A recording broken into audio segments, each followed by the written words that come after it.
Hangout em português. Então, a gente tá vendo tudo em inglês. Então é bom, assim, vai ser em português. Ótimo. Aliás, esse é o último da nossa semana do Intercâmbio Feminista. E é bom que a gente vai finalizar em português com uma irmã brasileira. A gente tá aqui na Latin American Women's Aid, a LAWA. A gente vai falar com a Rosa. Olá. Rosa, então a gente já se conhece. Eu já trabalhei aqui na LAWA como voluntária. Quem sabe eu volto. Fala um pouquinho de você, antes da gente falar da LAWA. O que você está fazendo aqui em Londres? Quem é você? Qual é o teu background? E como você se descobriu feminista? Então, meu nome é Rosa, eu sou do Brasil, de Salvador, da Bahia. Moro aqui em Londres já faz uns 6 anos. E trabalho na LAWA faz 1 ano e meio, mais ou menos. Achei que era mais. Não, 1 ano e meio. Será que é mais? Não, acho que é 1 ano e meio. E aqui eu faço trabalho de monitoramento, avaliação de projetos e os relatórios. E agora também estou trabalhando num projeto de política social para melhorar a condição das mulheres que sofrem violência e que estão na rua ou que, enfim, são consideradas homeless. Não sei exatamente como eu falo, porque não era sem teto. Sem teto, se fala da maneira correta? Que às vezes tem teto, mas não é. Situação de rua, né? Situação de rua. Situação de rua. Mas é porque aqui. Meio... Exatamente. Mas é porque aqui a gente considera homeless mesmo alguém que tenha teto, mas que não tem uma casa estável. Certo. Então a questão é conseguir uma casa estável para que ela esteja segura. Mesmo quando ela está no refúgio, não é um lugar que ela vai ficar para sempre. Certo. Ela precisa de uma casa mais estável. Enfim, e como eu me descobri feminista? Não sei. Essa é uma pergunta bem... Você nunca pensou nisso antes? Não, eu acho que eu pensei, mas nunca consegui realmente pensar num momento, né, chave que eu me descobri. Acho que não acontece assim, é um processo. Mas também um processo que vem, né, desde a gente crescendo como mulheres e percebendo como é que a gente é tratada de uma maneira diferente, enfim, ensinamentos da minha mãe, vendo, né, como ela sempre também foi um modelo para mim de mulher forte, né, e de, enfim, falando sempre, não, nunca deixe o homem te subjugar, né, nunca deixe você ser tratada assim. Enfim, então acho que foi à medida de eu crescendo mesmo na minha socialização, eu recebi várias lições assim da minha mãe que me tornou uma pessoa feminista e que quando eu comecei a pensar nessas questões de maneira um pouquinho mais teórica, né, na faculdade, enfim, poder refletir mais em torno, eu percebi, sim, eu sou feminista. E, enfim, eu acho que também a gente é de uma geração que não era tão estigmatizada, né? A palavra feminista já não é tão estigmatizada assim. Então foi mais fácil, eu acho que para mim, me identificar como feminista e também descobrir outras maneiras, diferentes formas de feminismo, né? Diferentes vertentes de feminismo. Não só o feminismo branco, né? Mais mainstream, mas um feminismo mais, enfim, latino-americano, comunitário, feminismo negro, interseccional, que eu me identifico mais, né? Por razões óbvias, eu acho. E como é que você veio parar aqui na LAWA, ou aqui em Londres, um pouco, se você quiser falar, assim, porque eu sei que você estudou, então só queria puxar isso um pouquinho. Claro, sim. Eu vim para Londres para estudar um mestrado em políticas de gênero, estudos de gêneros e políticas sociais. E depois que eu terminei, enfim, eu estava procurando trabalho, eu fiz alguns estágios, acabei trabalhando também na Lituânia, no Instituto de Igualdade de Gênero da União Europeia, que foi uma experiência interessante, mas bastante institucional, e que não era exatamente o que eu queria, porque também minha vertente é um pouco mais ativista, né, política, e isso não pode ser muito política nesse tipo de espaço. E, enfim, quando eu estava terminando meu tempo lá, eu comecei a procurar trabalho e, por coincidência, a LAWA tinha uma vaga aberta e eu apliquei de lá, fiz entrevista por Skype e me chamaram. Nossa.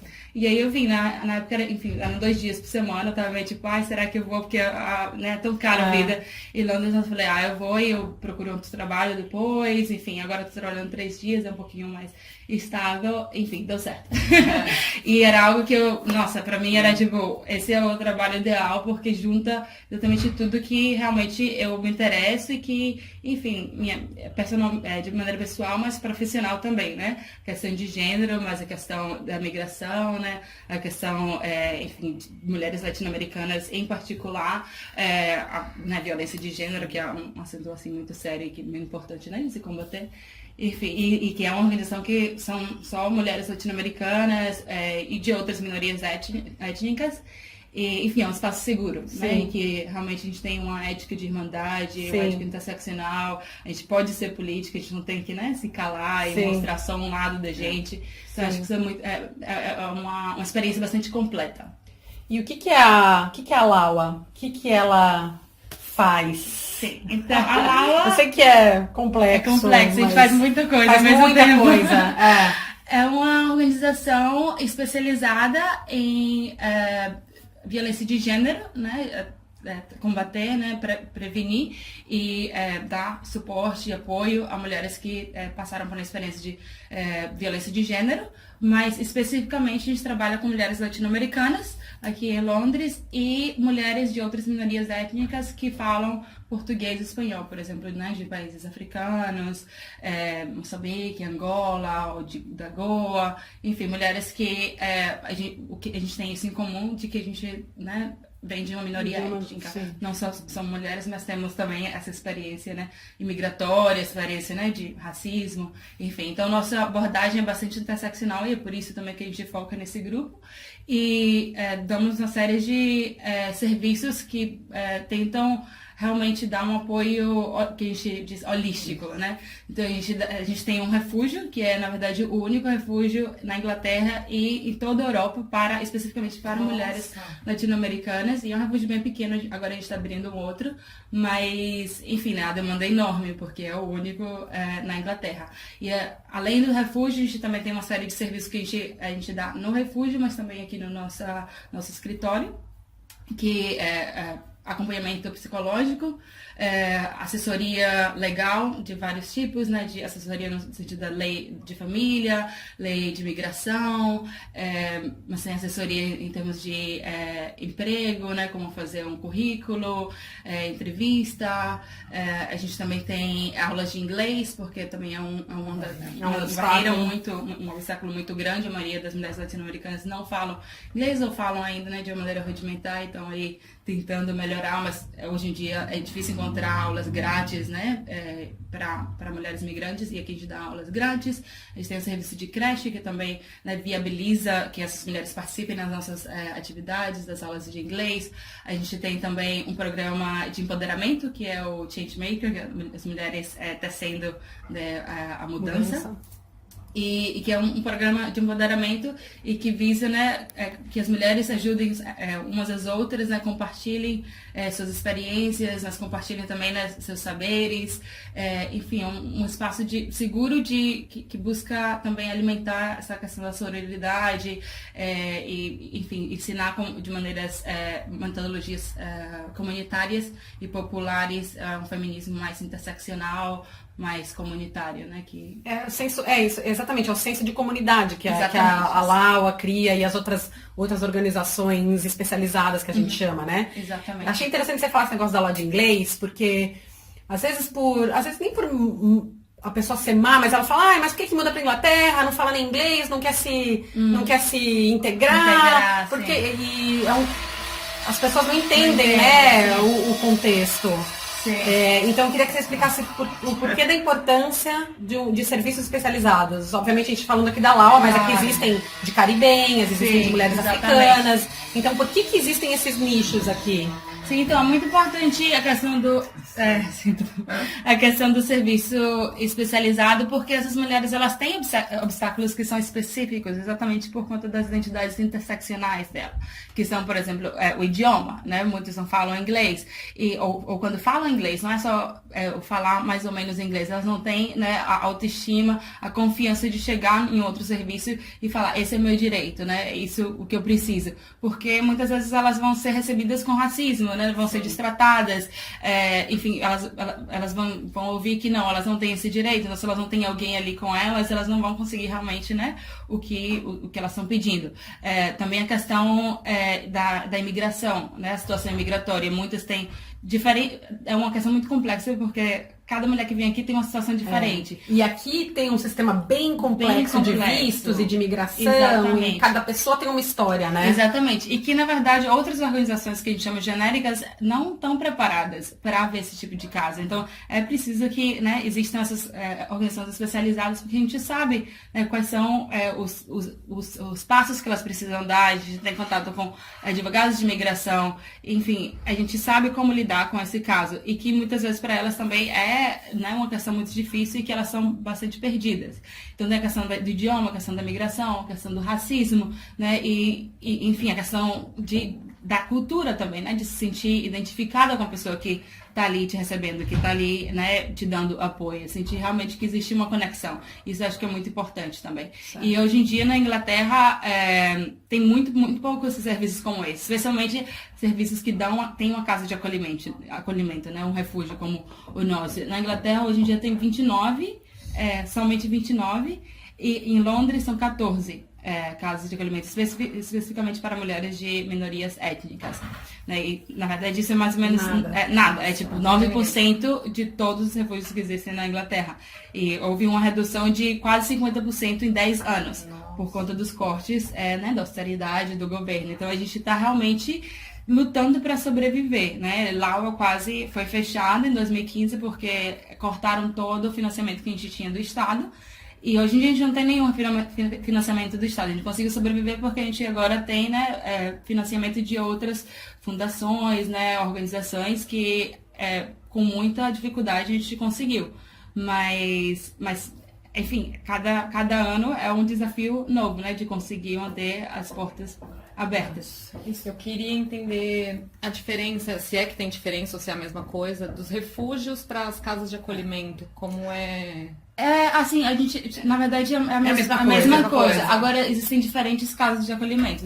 Tem casas de acolhimento que são especificamente para mulheres, né, em geral. Outras que são especificamente para mulheres de certa minoria étnica, como nós. Existem também casas de acolhimento que são para pessoas que estão em situação de moradia, de rua, situação de rua, mas para qualquer pessoa, poderia ser um homem ou uma mulher. E esse tipo de lugar não é adequado para uma mulher que sofreu violência de gênero, porque ela pode, na verdade, sofrer mais violência de gênero ali, né? Não é, muitas vezes esses dormitórios são mistos, né? Então é bem perigoso. Às vezes também as mulheres são enviadas para hostels, né? Bed and breakfast, que também não são albergue, né? Albergue. Enfim, existem diferentes casas de acolhimento, mas refúgio acho que é a palavra mais que a gente usa aqui na Inglaterra, né? Refuge. Eu ia falar até complementando o que a Rê falou, para expandir um pouco mais, como é que é isso? Uma mulher, ela sofre a violência, ela vai, bate lá e ela entra, existe todo um processo, como é que ela sabe? Como é que ela que é? Quanto tempo ela pode ficar lá? Uma noite? Uma semana? Sim, existe um processo e é de caso a caso, né? Sim. Normalmente as mulheres, ou elas vêm diretamente a gente, né? Falando, tô sofrendo violência doméstica, e a gente vai fazer todo uma avaliação do risco, um plano com ela, né?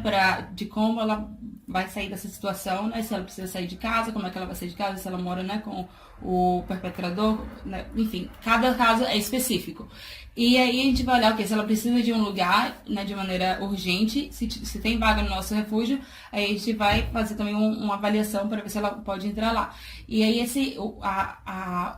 o aluguel no refúgio é pago através do Housing Benefit, o benefício social. Certo. E por isso que é bem complicado, porque tem muitas mulheres que têm uma situação de migração que não é tão direto, assim, né? Elas vão receber a Local Authority, né? Não sei exatamente como é que fala. Isso, autoridade local que deveria pagar, muitas vezes fala, não, ela não tem direito. A subprefeitura, exato, né? Subprefeitura. Ela não tem direito porque ela é casada com um homem, ela não tem status, mas ela é casada com um homem europeu. Mas na verdade ela teria direito, mas muitas vezes ela não tem direito. Então a gente tem que ir lá, brigar, escrever carta. Esse é o trabalho que demora, às vezes, né, muito tempo. E nesse meio tempo, muitas vezes ela, né, já está no nosso refúgio, mas a gente está recebendo o aluguel. Então é uma briga para que. Uma negociação. E o ideal seria que ela ficasse lá entre 3 e 6 meses, porque isso é uma situação de emergência temporária. Até para que outras mulheres possam também vir quando elas precisam, né? E aí elas ficariam lá por 3 e 6 meses, a gente dá um acompanhamento, né, um apoio, exatamente para que ela consiga uma casa mais permanente.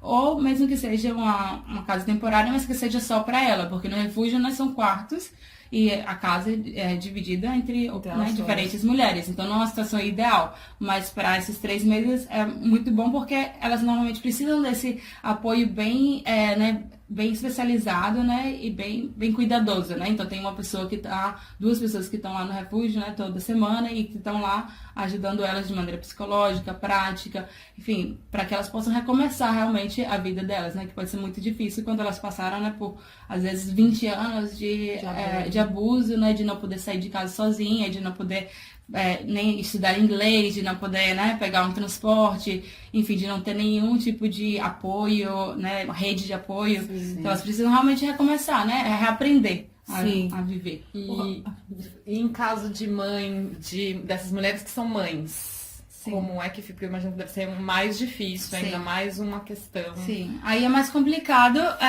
sim, claro, no sentido a gente trabalha com a mãe e a criança, também tem uma trabalhadora no refúgio que trabalha especificamente com as famílias, porque também normalmente há um problema enorme na relação entre, né, a criança e a mãe. Sim. Por conta da violência doméstica, porque a criança também, né, também é uma vítima. É uma vítima, né, sofreu um impacto da violência e às vezes culpa a mãe ou, né, não entende o que está acontecendo. Então a gente tem alguém que trabalha com essa questão familiar, também tem uma psicoterapeuta que trabalha com a criança, então dá esse apoio, né, mais especializado. Agora na questão mais burocrática de conseguir, né, um apoio do Estado financeiro, na verdade normalmente é um pouco mais fácil por conta da criança, porque assim a gente pode pedir, né, para o serviço social. Uma urgência. Uma urgência, exatamente, porque às vezes a mãe não tem o direito, no sentido de ela não tem um status imigratório que tornaria possível uma ajuda do Estado eles diriam, não, volta para o seu país, então, porque a gente não tem dinheiro para te manter. Mas como se ela tem uma criança, né, que é inglesa ou europeia, aí é muito mais fácil, porque a lei, né, permite e obriga, não permite, obriga com que eles ajudem. Muitas vezes, né, o serviço social tenta se desfazer dessa obrigação, mas por isso que o nosso trabalho é muito importante, porque a gente está lá o tempo todo dizendo, não, isso aqui está na lei, você precisa fazer isso. São muitas tentativas até que... Mas acho que você quer saber também se as crianças vão junto com a mãe pro abrigo. Sim. Então, no abrigo a gente tem, seis quartos, né? Então são 6 quartos que poderiam receber mulheres com crianças. Normalmente a gente dá prioridade a mulheres com crianças porque é muito mais difícil para elas conseguir um outro lugar. Mas também tem mulheres sem crianças, até porque às vezes para elas é difícil no sentido de não ter ajuda do Estado, então enfim, pode ser também complicado. Sim. Mas tem uma idade limite se é filha menina e menino, né? Sim, tem essa. Sim, se porque afinal tem outras mulheres lá. Exatamente. Então, para os meninos, acho que a idade limite é 11 anos. Até 11 anos. Nossa. E que também pode ser bem complicado. A gente sabe que é complicado para elas. Não dá todo mundo perfeito no abrigo também, exatamente. Né? E a gente também tem que proteger, né, esse espaço e as outras. Até porque, enfim, há casos de também as crianças se tornam abusivas, né, por reproduzindo o que viu, né, sem culpá-las, mas é algo que tem que a gente tem que estar preparada para trabalhar isso, né? Certo. E, enfim, nossos recursos também são limitados, infelizmente. Claro. Né? E achei interessante que você falou esse negócio de que tem que correr atrás de uma coisa que, por lei, ela deveria ter. Então, assim, a justiça não é tão preto no branco, né? Não. E tem muita gente que, ou de má fé, ou por ingenuidade mesmo, acha que, não está cumprindo a lei, está cometendo um crime, tem que pagar pelo crime. Não é bem assim, né? Não é As assim. coisas não são tão preto no branco. Exatamente. E as subprefeituras, serviço social, hoje em dia, está atuando exatamente como pessoas que são parte da lei migratória, né? Oficiais de imigração. De quando vem situações como essa, muitas vezes acionam o home office, né? A autoridade de imigração. Ao invés de falar, não, minha obrigação aqui é acolher, é dar apoio, porque na verdade essa é a obrigação deles. Na verdade, né, colocam uma outra obrigação com prioridade, que é o Immigration Enforcement. Sim. E como é que é a situação das brasileiras aqui na Laua? Elas são integradas? Como é que é por causa do idioma? Sim, claro. Atende as brasileiras também? Sim. A população de mulheres que a gente vê mais, na verdade, são colombianas e depois são brasileiras. Então, assim, é uma porção muito grande, né, de brasileiras que vêm, e a gente tem muitas trabalhadoras brasileiras. Agora no refúgio tem 2 trabalhadoras que são brasileiras, na verdade. E a gente está procurando alguém também que fale, que seja latino-americano para o nosso segundo refúgio, exatamente para poder, né, servir todas as populações. Mas a gente vê muitas brasileiras também com muitos casos de violência doméstica, violência de gênero e casos bem difíceis, bem pesados. Na verdade, os casos mais pesados tendem a ser das brasileiras, infelizmente. Mas sim, especialmente no serviço de, né, violência doméstica, a gente vê muitas brasileiras. Agora, na parte de empoderamento, nosso programa é em espanhol, né? Então não são muitas brasileiras que, né, acompanham e se desafiam a vir, porque eu sei que é complicado também quando você não entende espanhol, entende mais ou menos. Algumas, né, se jogam e curtem bastante o programa, mas outras ficam um pouquinho mais acanhadas. Então a ideia seria que em alguns meses, de repente ano que vem, quando a gente tem um pouquinho mais de financiamento, abrir um programa especificamente para brasileiras, né, que seja facilitado por uma pessoa brasileira, para que elas também sintam que há um espaço, né, para elas e que elas possam se expressar de maneira, né, completa e ser entendidas também. Sim. E a gente, ó, eu acho que ainda tem os eventos sociais, assim, além de todas, vocês têm aqui, a gente está até na sala que tem a terapia, tem a creche. Mas tem também mulheres que, felizmente, não precisam desses serviços, também podem vir aqui na loja participar de eventos sociais, porque rola cinema, tem essas coisas, exatamente. Né? Além do Changemaker, né, que é o programa social mais maior da Laua. Carro-chefe, diria, né? Carro-chefe, que é algo, né, mais constante, né, que tem um período, né, certinho para começar, terminar, enfim. A gente também tem atividades que a gente faz de acordo com a data. Por exemplo, em junho foi o mês, né, LGBT. E a gente fez um fórum LGBT, também é parte, né, da nossa identidade interseccional, que a gente vem inclusivo, né, a gente é trans inclusivo, né, vem mulheres trans, mas também mulheres lésbicas, mulheres queers. Então a gente fez um fórum para falar, né, sobre, enfim, a celebração LGBT. Porque existe muito preconceito entre as latinas, que são héteros, cis, né, porque tá enraizado na gente também. Então, sim, às assim vezes como... as mulheres que são atendidas aqui, desculpa, tô te interrompendo. As mulheres que são atendidas aqui também têm seus preconceitos, né? Exatamente. Assim como um preconceito, né, no sentido de homofobia, também tem racismo, então são todas essas coisas que a gente precisa, né, trabalhar. E que a gente trabalha no Changemaker Program, no programa de Mulheres Está Sendo Câmbio, transformação. Tô misturando tudo agora, assim. Mas também através de atividades assim que a gente faz, como o Fórum LGBT, a gente fez um teste, né, de HIV, também que foi grátis, né, enfim, falou, né, sobre a importância de prevenir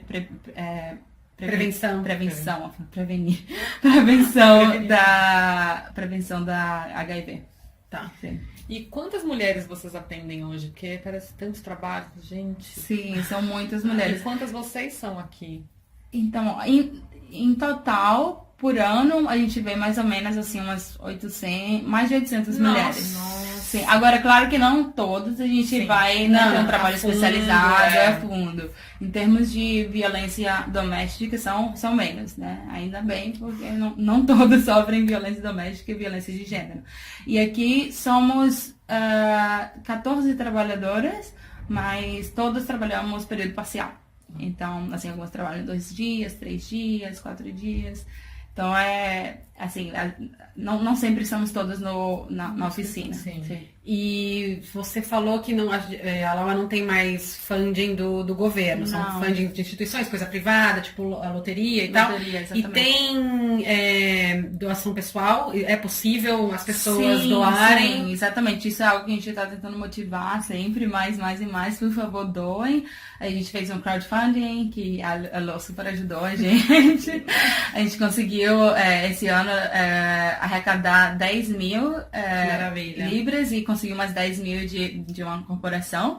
E agora a gente está começando um outro projeto que é para tentar arrecadar mais doações que sejam mensais, então ter mais constância, exatamente, porque isso ajudaria a gente no sentido de ajudar a nossa sustentabilidade, né, e ter uma constância maior, assim, a gente não tem que depender tanto, né, de será que vai vir funding, não. Claro que agora é um projeto, né, pequeno, mas de repente em 5 anos a gente vai ter muitos doadores e vai ter, né, uma quantia significativa que a gente sabe que tá certa. Todo ano a gente vai ter ali.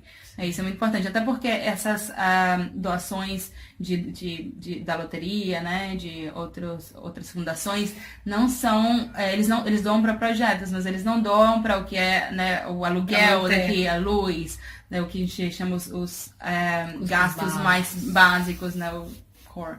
Certo. E como é que, eu sei que você também é bem ativista, não só aqui na Laua, você é ativista com os London Latins, a gente inclusive entrevistou a Mel do Sisters Uncut, que também é envolvida. E como é que você lida, assim, você, emocionalmente, esse é teu dia a dia? E você é tão, assim, concentrada, relaxada e tal. Como é que é? Você tem alguma dica aí de autocuidado? Ai, sim, isso é sempre importante, autocuidado. Nem sempre eu tô assim tão relaxada. Internamente, Exatamente, né? Mas eu acho que é importante, enfim, estabelecer, né, limites para a gente mesma. Acho, todos temos momentos que a gente quer fazer tudo e a gente, né, se envolve em tudo quanto é atividade, tanto no trabalho quanto no ativismo, e aí de repente a gente tá, né, que não tem mais tempo, não tem tempo, né, para nada. Então acho que isso para mim é muito importante, sabe, ter tempo para mim mesma, ter pelo menos, né, 1-2 dias que, enfim, eu tô em casa, né, e tipo, fazendo algo que não está relacionado ao ativismo, violência doméstica, a Laua, enfim, ter tempo com amigos.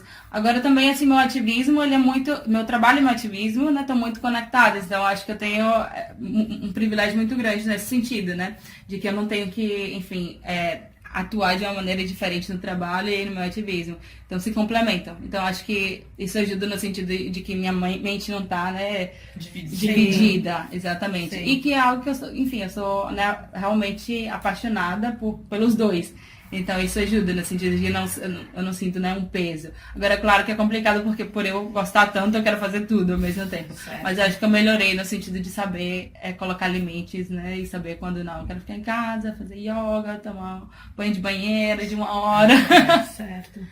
Isso a gente tá perguntando para várias que a gente já perguntou, né? Se você, dentro desse cenário todo, se você é otimista. Você tá sentindo otimista? Né? Pessimista, como é que você vê? Você é uma feminista? A causa feminista. A causa feminista é melhor. Na causa feminista, sim, eu acho que tem muita visibilidade hoje em dia, e eu acho que de certa maneira isso é bom, que a causa feminista tenha muita visibilidade. Agora também tem um risco, né? A questão do embranquecimento do movimento, né? O mainstreaming do movimento. Então a gente tenta sempre né, ter cuidado com isso. Sim. E tentar refocar, né, a narrativa, né, pensar quais são as questões que não estão sendo pautadas, não estão sendo visibilizadas, né? E por isso eu acho que o trabalho que a gente faz aqui é muito importante, né? A gente não pode apagar a diferença, a gente tem que focar na diferença, focar no que não está sendo, né, discutido.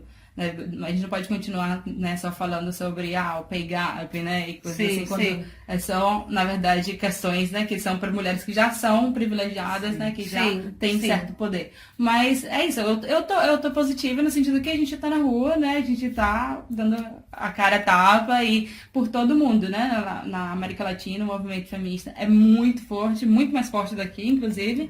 Jura? Né? Você acha? Eu acho, com certeza. Muito mais forte, as pessoas estão na rua, estão sempre, né, fazendo mais politizadas. Sim, assim, mais politizadas, tem um discurso muito mais radical. Enfim, são super inspiradoras. Eu me inspiro muito nelas, sabe, nas nossas irmãs brasileiras, latino-americanas, feministas decoloniais, né, feministas indígenas, comunitárias. Acho que a gente tem muito que aprender. Às vezes a gente foca muito na Inglaterra, Estados Unidos, né, e esquece que, na verdade, né, tem muita coisa que a gente tem que aprender voltando, assim, pra lá, para as nossas raízes.